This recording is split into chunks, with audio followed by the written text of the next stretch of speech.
DJ PK, and it's time to welcome Tim Brando back to the show. Fox Sports college football and basketball broadcaster. Tim, good morning. Good morning, fellas. Great to be with you. Thanks for having me. You caught our eye. You put out a list of the top 15 college football teams, and we saw BYU at 14, and it's a 12-team playoff, and that could put the Cougars on the outside looking in. A really good year, 3 years in a row. At 14, you're really good, but you're also on the outside looking in. Feel pretty strongly about that, or, hey, you got to put a list out, and there's not much separation, and who the heck knows? The latter portion of that statement. Listen, at this stage, when you're doing these, and I do them for, as I like to say in the business, blanks and giggles, okay? I do this for fun. I'm paid to call ball, not to predict ball, but I am into it like anybody else would be. And I used to do this when I had my daily radio show that was simulcasted on CBS Sports Network years ago, and I just sort of carried it over and kept doing it because it created conversation, which I love. And I sort of lost with the show, and I don't want to do what you guys do anymore. Trust me, I don't. But I did lose some of the, direct contact with fans, and this sort of enables that to happen. Now, a lot of it is toxic, and, that comes with the territory. But I do enjoy that, and I'm oftentimes told, hey, Tim, we do like it when you respond. Very few people in my business that do what I do will, respond on social media, and I like to do that if it's civil. And, this spawns conversation, helps get me excited for the start of the year. But to answer your question, any of those teams, I even put out an angry 8 for the schools that I left out of the top 15 because the fans that were really pissed after I put out the top 15 were those that I didn't have in there, like Michigan, like USC, like Alabama. And those teams clearly could have great years. Okay, I've looked at this. There's a false narrative out there that's being created by a bunch of ESPN propagandists that believe that they should stay at 16. This latest story that you guys are reading about in terms of, well, let's go to 20, but we'll call it 16 because we're gonna do a play-in. That's more propaganda that's coming up at the 11th hour. That's very similar to what happened with Texas. And if you guys remember this, because you're out west, remember the story back in 2011? Larry Scott was pulling this coup, and he was going to get the Pac-10 to go to a Pac-16. Yep. Well, it got undermined when DeLoss Dodds, the athletic director at Texas, agreed to a $30 million one-pay-only deal to create the Longhorn Network, which, in effect, saved the Big 12, saved teams like Kansas, Iowa State, Kansas State, that would all have been kicked to the curb by those teams moving out west to the Pac-16. And Burt Magnus is a pretty smart guy. He's a programming guy. That's one of their big leaders, and I respect him. He came up with this idea, and it definitely kept the SEC where it is, the Big 12 for a period of time where it was, which enabled, of course, the SEC to get those teams like Texas and Oklahoma that the Pac-10 so badly wanted to get. And I see this story that popped up during their conversations that they had yesterday as a reminder of that this is another example of a late move by the rights holder to hold on to what they've got and not share it with other media partners because it's in the contract. Anything beyond 16 is ESPN loses control. It's open for bidding. Other networks can be involved. So, that's going on right now, okay? And I think there are a lot of people out there that would give you this false narrative that only about 8 teams could really ever win a national championship. Fellas, that's bogus. That is bogus. And if you really believe that, you'd have to have amnesia from a year ago. How many times did you guys have to remind people how legitimate Indiana really was? Yeah. Okay, because people didn't believe Indiana could do what Indiana did. If ever there were proof that more than just 8 teams now could win it all, Indiana was that. That's Exhibit A. And I would tell you this year when I'm trying to put together my top 15, and especially the top 12, because I'm projecting. This is a starting grid. This isn't like a AP poll or a coach's poll for me. I'm predicting the way it's going to finish. Okay, like people are going, UNLV, hell, they on there for. But don't you know the rules? There's got to be a group of 5 or now a group of 6 team in the top 12. And UNLV, particularly with the Mountain West teams all migrating to the new Pac-12, that's the lone team left in that league. And I believe they're strong enough to get through that schedule. Once they beat Memphis, and I think they will beat Memphis in week 0, and that's self-promotion here. I'm going to mention David Gardner and I have that game on August 29th. That's the week 0 game. That's a very important game because Memphis is another one of those teams could very easily be, the representative from the group of 6. But I think Dan Mullen's done a hell of a job. And I think the league he's got to navigate now in the Mountain West is far easier now with the teams that have left to form the new Pac-12. But I had trouble putting together 15 that I thought were significantly in a better position than the 8 teams that I left out. And most of it is schedule related. Most of it has to do with having the right schedule to go along with the proper pieces. So, listen, I think as many as 30 teams, maybe 35, think that they could make the field of 12. And I think of those 35 or so teams, as many as 15 could win the whole thing. I mean that. I mean it sincerely. With the roster changes year to year, with the NIL and portal all working in concert, we've already seen the justification for that philosophy. But the old guard, particularly at ESPN and its propagandists, many of them media members in the South that have a big voice, those writers that you see and hear from on a regular basis that are anti-Big Ten, anti-Tony Petitti, they want to have you believe that only watering down the regular season is so crucial. Well, that's just bogus now. Absolutely bogus. The regular season would only be incentivized if we had 24 teams. I thought it was a good idea when it was first mentioned. And now you see everybody else within college football is on board with this, with the exception of who? Greg Sankey and the SEC. There's a reason for that. And that's the reason why this 11th hour move to we're going to have a 20-team format, but we're only calling it 16. Well, if it were 20, really 20, then ESPN would lose its rights that it holds right now under the 12-team format till 2032. That's the issue here. Got to follow the money, fellas. Please follow the money. That's for sure. I think the Big 12 needs that expansion because they haven't had a second team in, and that is something that needs to happen. We'll see if it happens this year. Yeah, they're good teams. Yeah, they're good teams. I mean, BYU is a really good team. I would have BYU in the top 12 if not for the fact the Notre Dame game is there. Now, that is a great opportunity for BYU. Okay, and if I'm proven to be wrong, it's because they beat Notre Dame. But that's a tough ask. Yeah. Notre Dame, in my opinion, has the second best roster in college football. Oregon's got the best roster. But here's the issue for Oregon. They got 2 coordinators gone. Okay? That's the thing that separates Indiana for me, even though Josh Hoover is certainly not Fernando Mendoza, and he's certainly not Dante Moore either. But you know what? He's got the same coordinator. Signetti keeps that staff together. I mean, they all know their roles. Anybody thinking Indiana was a one-shot wonder, you're out of your mind.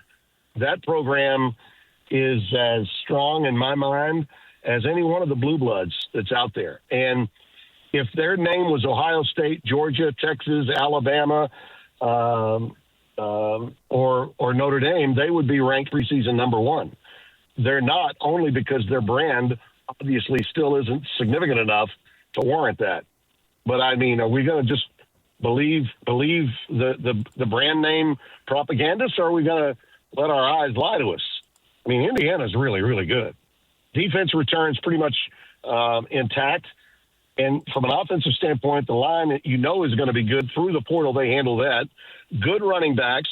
Josh Hoover, who turned it over a lot last year, won't have to win the games by himself now because he's got good runners and a plethora of wide receivers probably as good as any other than Oregon's in college football.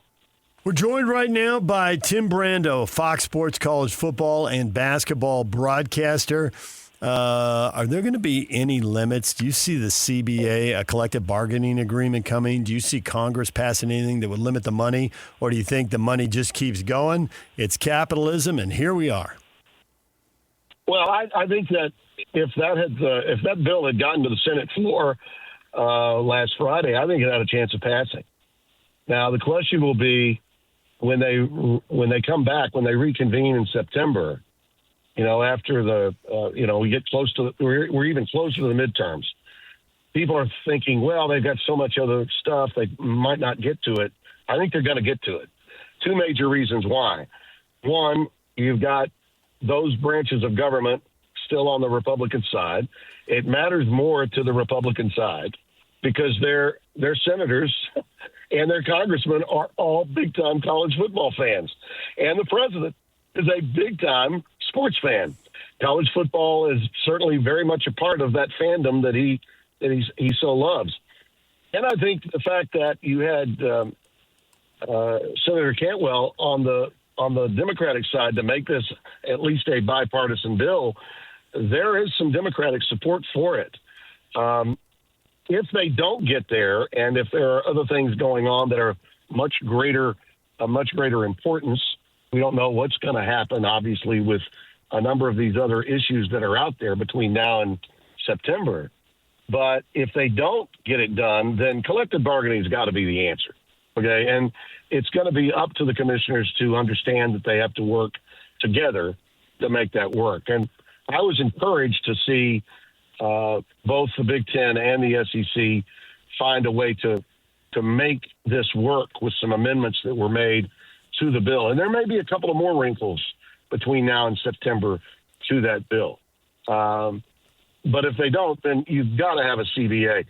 Some form of exemptions have to be there for them to be able to regulate the way they like.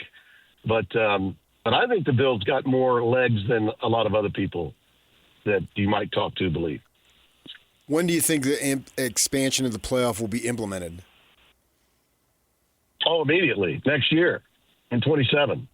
If the playoff is expanded to 20, it's going to happen right away. We'll know by December 1, okay, by the end of the year. As usual, college football can't clear itself up, so when the ball starts, we can still just talk about ball. They're going to make us talk about expansion of the playoff, the Senate bill, all of that through the course of the regular season. I wish that weren't the case, but college football, for all of the joy it's brought to many people, including me, through the years, it always finds a way of getting in its own way when it comes to taking eyes and attention off of how great the sport is and onto all the problems the sport is enduring. But all that said, I still believe that it's never been more popular, but it's also never lost as much opportunity to make more money. That's the other thing. By the way, this talk about 16 going into 20 with one rights holder, you're not hearing anything about changing the calendar. You're not hearing anything about, what they can do in terms of ending this thing around January 8th and not January the 25th. And you can bet if ESPN were to convince them to hold on to this 16 versus 20 concept, we can't call it 20 because if we do, we lose the rights. So we'll call it 16, but we're going to have play-in. If that were to happen, we're still going to have the games up against NFL playoff games. ESPN will still be taking about 40% of its inventory and handing it off to Turner because Turner needs to make money for the cable rights to continue to get the money that they get from their subscribers. After they lost the NBA, they were in dire need. So they put all the games that no one watches in the playoffs on Turner because ESPN doesn't want to absorb the ratings defeats that you absorb when you go up against playoff games, wild card games in the NFL. See, that's a crime. And college football would allow itself to have some of its biggest games on opposite NFL games at the end of the regular season and the start of the postseason. Stupid. absolutely stupid, and they leave a lot of money on the table as a result. I think they'll go to 24 because they're going to see how much money they're missing out on if they don't. Listen, it's all about the money. Forget the conference affiliation. Forget the TV thing. It is about the cash. And they're going to be losing a lot of potential revenue and revenue streams if they don't go to 24. And by the way, without regulation, without any work from the Senate to get this bill passed through, that money's just going to continue to escalate. And eventually the well runs dry, fellas. It runs dry. They need the 24 to exist. That's just the bottom line. Tim Brando, Fox Sports, joining us. Kyle Whittingham going to Michigan has obviously been a big story here. Everyone's curious how much they're going to win. They have a non-conference game with Oklahoma, who's in the playoff. They play Indiana and Ohio State. And I'm leaving somebody out. They got another big game. Oregon. They go to Oregon in November. Oregon, yeah. So those are four massive games, and there's still good teams like Iowa. Maybe Penn State bounces back. How much do you think they're going to win? What does Michigan's season look like? I don't think it's going to go well. I don't. I think Kyle is going to find out how different it is to be in a program that is microscopic by its fans and by media all the time. At Utah, he had total control. Total control. You guys know that. You were around it. He was very comfortable with it.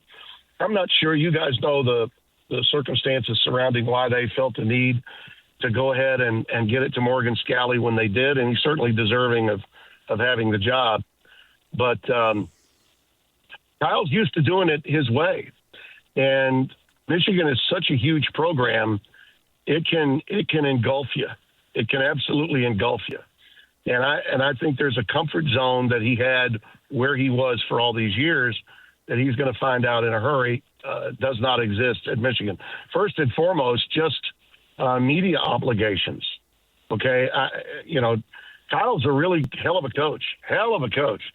But if ever you were spending time with him, you knew that the 20 or 30 minutes that you were going to get with him before a game, and that's for the broadcasters that were doing the game, not just the local media, you could always tell that he was in a hurry. He was checking his watch the whole time. Well, at Michigan, they're going to be leaning on you for a lot more of your time.